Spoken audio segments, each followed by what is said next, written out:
Good morning everyone, welcome back to my channel. কেমন আছো সবাই? আই হোপ সবাই খুব ভালো আছো। ঘুম থেকে উঠেই দেখি আজকে পাপা গাছে চলে গেছিলো খেজুর পাড়তে। তো আমরা যেরকম নিজেদের ছোটোবেলাটাকে মিস করি, পাপাও মনে হয় ভীষণ মিস করছিলো, তো পাপাও গেছিলো খেজুর আনতে। এখানে দেখো এক বস্তা খেজুর নিয়ে এসছে পাপা। কাঁচাগুলোকে রেখে দিলে পেকে যাবে কদিনের মধ্যেই, আর পাকা অনেকগুলো পেয়েছিলো যেগুলো এখন আমরা বসেছি। এই জিনিসগুলো আবার নিজের ছোটোবেলায় ফিরে গেছে মনে হয়। 40 বছর পর বাবা খেজুর পারল।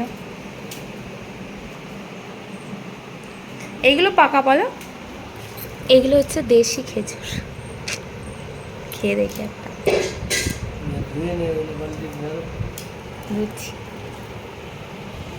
পেরু খাবি খেজুর? খেজুর খাওয়া হয়ে যাওয়ার পরই দাদা নিয়ে চলে এসেছিলো তালশাঁস। তো এখানে সবাই মিলে একসাথে তালশাঁস খেতে বসে গেছি। পাপা কেটে কেটে সবাইকে দিচ্ছিল, আর এখানে আমরা তালশাঁস খাচ্ছিলাম। ভীষণ মিষ্টি ছিল খেতে, একদম কচি। কাঠের উনুনে রান্নার না টেস্টই আলাদা ধরনের হয়, আর সেটা যদি মাংস হয় সেটা তো আর কিছু বলারই নেই। মা সব রান্না গ্যাসে করে নিয়েছিল, তারপর মাকে বললাম, মা তুমি চিকেনটা কিন্তু উনুনেই রান্না করো। খুব সুন্দর হয়েছিল খেতে। আর এদিকে হয়েছিল হচ্ছে লাউ চিংড়ি, আর এদিকে মা বানিয়েছিল শাক। শাকের সাথে ছিল হচ্ছে একটা মহুয়া ফল পাওয়া যায় গ্রামের দিকে, এখানে কলকাতায় পাওয়া যায় কিনা আমি ঠিকঠাক জানি না। তো ওই শাকের সাথে ওই ফলটা দিয়ে রান্না করেছিল। আর এখানে চিকেন কষার কালারটা দেখছো, জাস্ট অসাধারণ। আর উনুনে রান্নার জন্য না টেস্টটা দ্বিগুণ বেড়ে গেছে।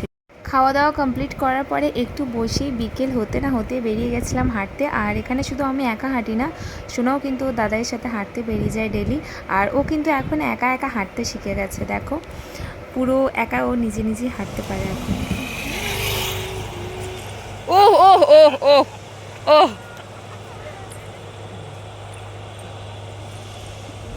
পাপা,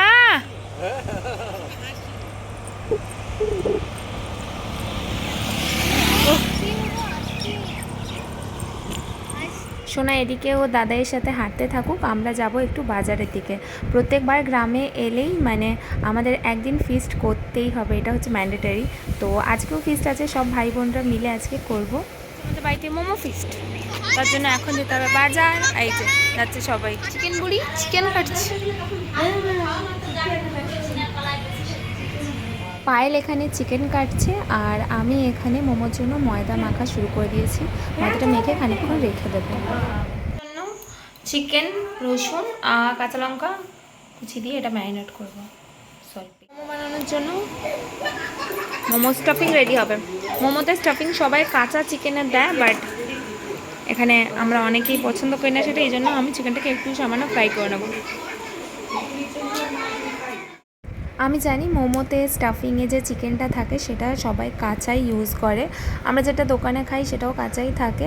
কিন্তু এখানে আমার না অনেক ভাই বোন আছে যারা কাঁচা চিকেনের এই স্টাফিংটা দিলে খেতে চায় না।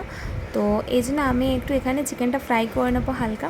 আমি এখানে আদা রসুন কুচি, একটুখানি ভিনিগার, সয়া সস আর লঙ্কার গুঁড়ো, একটুখানি নুন, স্বাদ মতো হলুদ দিয়ে ফ্রাই করে তারপর স্টাফিংটা ইউজ করব। তো আমি এইভাবে অনেকবার বানিয়েছি মোমো, আর খেতে কিন্তু খুব ভালোই হয়। তোমরাও যদি কেউ কাঁচা মাংস দিয়ে না করতে চাও তাহলে কিন্তু এইভাবেও ট্রাই করতে পারো। এতেও কিন্তু মোমো খেতে মন্দ হয় না, ভালোই লাগে খেতে। তো এখানে আমি চিকেনের স্টাফিংটা রেডি করি, আর ততক্ষণে দেখি এদিকে মুড়ি মাখা হয়ে গেছে খাওয়ার জন্য। তো মুড়ি খেতে খেতে তারপর বানাবো মোমো। কি করছিস তোরা শেফ? মুড়ি মাখা খেয়ে সবাই কাজে জাস্ট বসেই ছিলাম, তখনই কাকিমা নিয়ে এলো এই যে লোভনীয় একটা জিনিস, যেটাকে না তো বলাই যাবে না, ফুচকা। গ্রামের দিকে ফুচকা খেতে না ভীষণ ভালো লাগে, ওখানে একটু পেঁয়াজ টেঁয়াজ দিয়ে আলুটা মাখে। তো অনেকের ফুচকাতে পেঁয়াজ পছন্দ, অনেকের নয়। কলকাতায় বেশিরভাগই পেঁয়াজ ছাড়াই ফুচকা পাওয়া যায়, কিন্তু গ্রামের দিকে গেলে ওখানে ঘুগনি, পেঁয়াজ, চানাচুর অনেকে অনেক রকমভাবে মিক্স করে বানায়। তো আমাদের গ্রামে যেভাবে বানায় সেটা হলো পেঁয়াজ কুচি আর ঘুগনি দিয়ে মাখে। তো এখন দেখেই জিভে জল চলে এলো, কারণ ফুচকাটা ভীষণ ভালো বানায় যে দাদার কাছে আমরা কিনি। তো কাকিমা নিয়ে এসেছিলো সবার জন্যই। তো মোমো করতে করতে ওরা তো খেতে পাচ্ছিলো না, তো এই জন্য আমি দিদি আর ওদেরকে সবাইকে খাইয়ে দিচ্ছিলাম একটা করে ফুচকা। আর এখানে ওরা লেগে পড়েছে কাজে।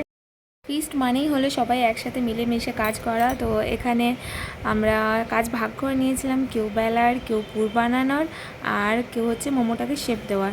তো আমি অনেকগুলো শেপ ট্রাই করি, কিন্তু আলটিমেটলি আমার ঠিকঠাক একটা শেপ হয় না। তো আমরা ঘরে খাওয়ার জন্য যেরকম পারি ওই রকমই শেপ দিয়ে বানাচ্ছি।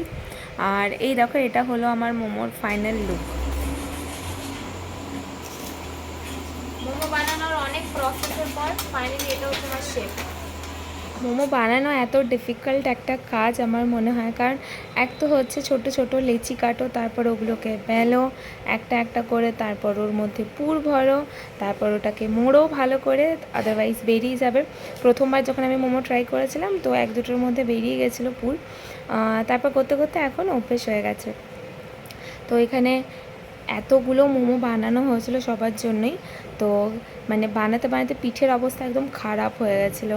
এখানে মোমো স্টিমে বসিয়েও দিয়েছিলাম, আর স্টিম মোমো রেডি হয়ে গেছে। আর এখানে ফার্স্টের ব্যাচে হয়ে গেছে, এখানে চলছে মোমো। তো এদিকে রেডি হচ্ছে, চলো এদিকে চাটনি বানিয়ে নিই। আমি মোমোর সাথে টমেটোটা একেবারে সেদ্ধ করতে দিয়ে দিয়েছিলাম। তো এখানে সেদ্ধ করা টমেটো, সাথে স্বাদ মতো একটু নুন, চিনি, লঙ্কার গুঁড়ো, একটুখানি ভিনিগার আর একটুখানি টমেটো সস দিয়ে আমি এই চাটনিটা করি, যেটা খেতে কিন্তু অসাধারণ লাগে মোমোর সাথে। তোমরা চাটনি কীভাবে বানাও আমাকে কমেন্টে জানিও। প্রথমে ভেবেছিলাম শুধু স্টিম মোমোই বানাবো, তারপর মনে হলো না একটুখানি ফ্রাই মোমো বানাই। তো ফ্রাইড মোমো খেতে আমি ভীষণ ভালোবাসি। তো এখানে সবাই মিলে মোমো বানাচ্ছিলাম, আর এখানে রেডি হয়ে গেছে। কয়েকটা লেচি বেঁচেছিলো, সেটা দিয়ে আমরা লুচি বানিয়ে নিয়েছি। চলো আজকের মতো ভিডিওটা এখানেই এন্ড করছি। আই হোপ তোমাদের ভালো লেগেছে। ভালো লেগে থাকলে একটা লাইক আর সাবস্ক্রাইব করে দিও।